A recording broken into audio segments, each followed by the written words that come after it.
बिस्मिल्लाहिर्रहमानिर्रहीम। Dear students, आज हम एक नए वीडियो के साथ हाजिर हैं। हम पार्ट्स ऑफ स्पीच कवर कर रहे थे और उसमें एक पार्ट्स है जिसको वर्ब बोलते हैं और ये बहुत इंपॉर्टेंट होता है। तो इसको आज हम इसकी जो हम इसको डिफ़ाइन करेंगे, हम इसको पहचानेंगे कि फ़िक्रे में वर्ब किस तरह पहचानते हैं।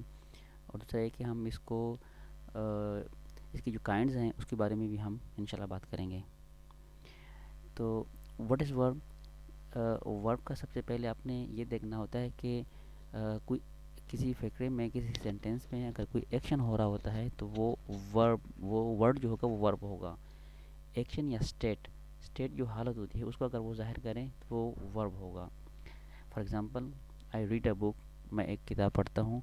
तो किताब पढ़ना जो है ना, ये एक एक्शन है। लेकिन आप अपने उसमें एक एक्शन यूज़ कर रहे हैं। तो जिस तरह एक हो रहा है, दे आर प्लेइंग फुटबॉल, तो वो फुटबॉल खेल रहे हैं। तो प्लेइंग, देखिए ये भी एक एक्शन है, फुटबॉल खेलना भी एक एक्शन है जो कि इसमें बॉडी की मूवमेंट शामिल होती है। ही लुक्स हैप्पी, अभी लुक्स जो है ना वो एक स्टेट को शो करता है, जो कि हमने ऑलरेडी हम पढ़ चुके हैं कि अगर हम स्टेट को भी शो करें, कोई हालत को भी शो करें, तो वो भी नाउन के ज़ुमरे में आता है। ठीक है, तो उसमें मूवमेंट लाजमी नहीं है, स्टेट जो हालत होती है उसको हम वर्ब के ज़ुमरे में लेके आते हैं। तो इनकी जो काइंड्स होती हैं, इनकी दो वर्ब की दो मेन जो काइंड्स हैं वो दो होती हैं। एक एक्शन वर्ब होता है और एक स्टेट वर्ब होता है। एक्शन वर्ब वो होता है जिसमें कोई मूवमेंट हो, कोई एक्शन शो होते हों, तो वो एक्शन वर्ब होता है। और स्टेट वर्ब होता है जिससे जो है ना कोई आपका एक्शन शो ना होता हो लेकिन स्टेट शो होता हो कि वो किस हालत में है। ठीक है, और वो लिंक करता है सब्जेक्ट को प्रेडिकेट के साथ। ठीक है, तो हम पढ़ते हैं कि एक्शन वर्ब क्या होते हैं। Action verb also called dynamic verb भी इसको बोलते हैं।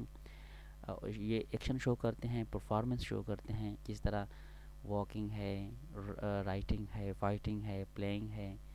ठीक है, for example, he walks to school every day, अभी वो हर दिन स्कूल जाता है। तो एक मूवमेंट, उसमें वॉकिंग की एक मूवमेंट होती है, तो इसको हम एक्शन वर्ड बोलते हैं। ठीक है, शी ईट्स आइसक्रीम, अभी आइसक्रीम को खाना भी एक मोमेंट होता है, तो वो भी इसके ज़ुमरे में आता है। दूसरा होता है स्टेट वर्ब। तो स्टेट वर्ब जो है ना वो इसको आल्सो कॉल्ड लिंकिंग वर्ब, ये लिंकिंग वर्ब भी उसको कहलाते हैं और ये स्टेट को शो करते हैं, ये एक्शन को शो नहीं करते। ठीक है, स्टेट क्या होते हैं, जैसे इमोशन हो गया, कोई सेंस हो गया, कोई थॉट्स हो जाते हैं, कोई मेजरमेंट्स हो जाती हैं, पोजीशंस हो जाती हैं। ये सारे इसकी एग्जांपल्स दी हुई हैं, ये आप देख लें। फियर है, हेट है, लाइक, लव, माइंड, हेयर है, स्मेल है। तो इसमें कुछ मूवमेंट आपकी नहीं इन्वॉल्व बल्कि कुछ स्टेट इन्वॉल्व होती है। जिस तरह भी टेस्ट है, तो टेस्ट में आपकी मूवमेंट इन्वॉल्व तो नहीं होती लेकिन आपका एक स्टेट इन्वॉल्व होता है। तो ये सारी की सारी स्टेट वर्ड में आती हैं। ही लुक्स टाइट, अभी लुक्स जो है ना वो एक मूवमेंट नहीं है लेकिन एक स्टेट है। ठीक है, तो अ,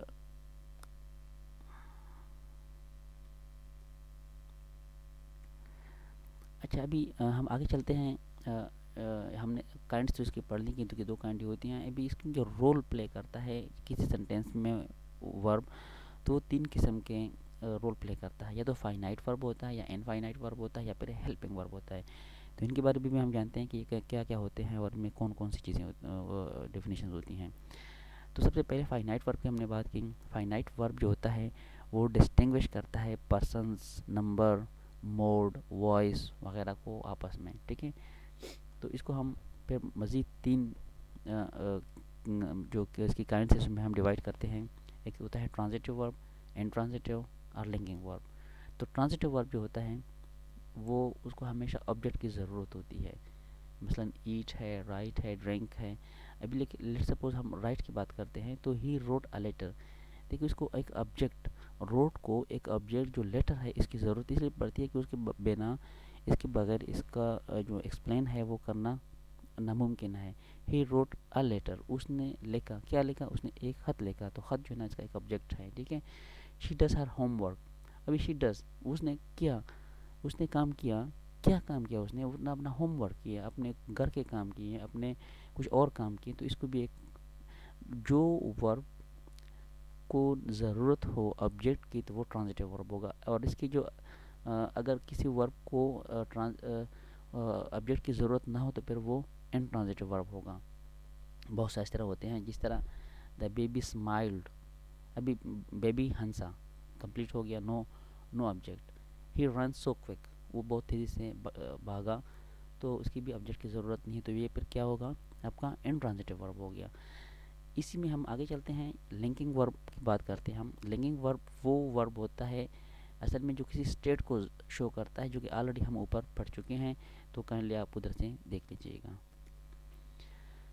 तो दूसरा हमने पहले पढ़ा था फाइनाइट वर्ब, दूसरा पढ़ा था हमने इनफाइनाइट वर्ब। तो इनफाइनाइट वर्ब वो वर्ब होता है जो कि किसी भी पर्सन को, नंबर को इंडिकेट नहीं करता। ऊपर हमने पढ़ा था जो फाइनाइट वर्ब होता है वो किसी पर्सन्स या नंबर्स को इंडिकेट करता है, लेकिन ये नहीं करता।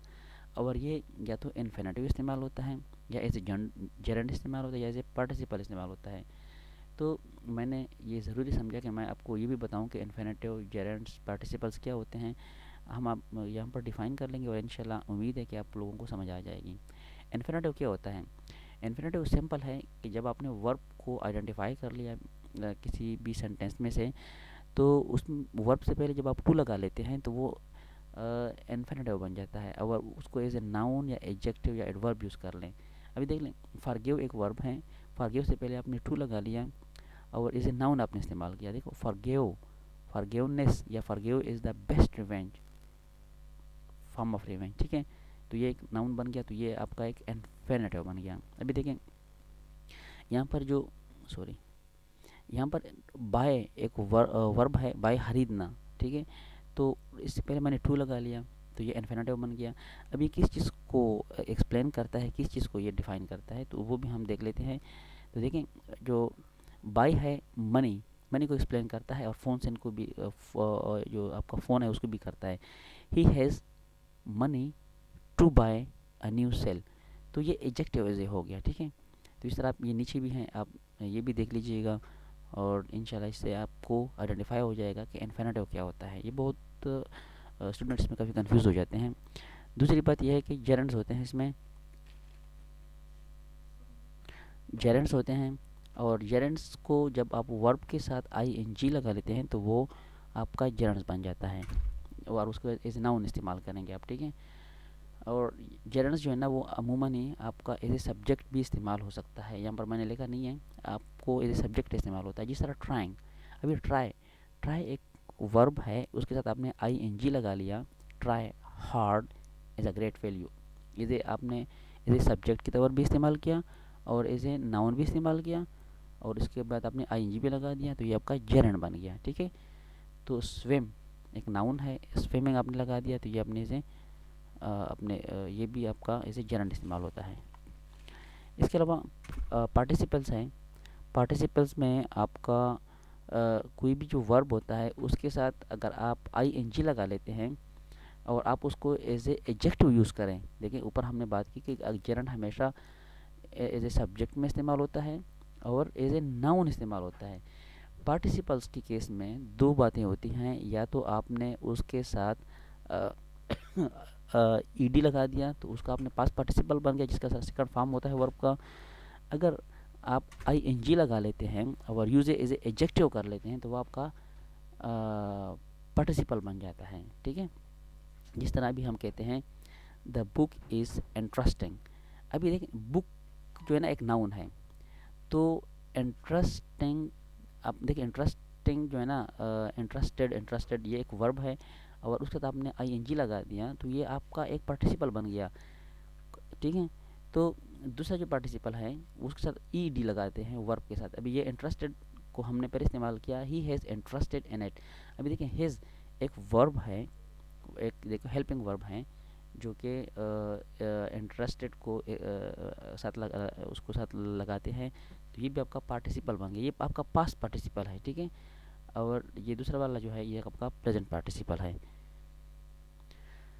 तीसरे नंबर पे था हेल्पिंग वर्ब। तो हेल्पिंग वर्ब जो है ना वो हमेशा मेन वर्ब के साथ इस्तेमाल होता है।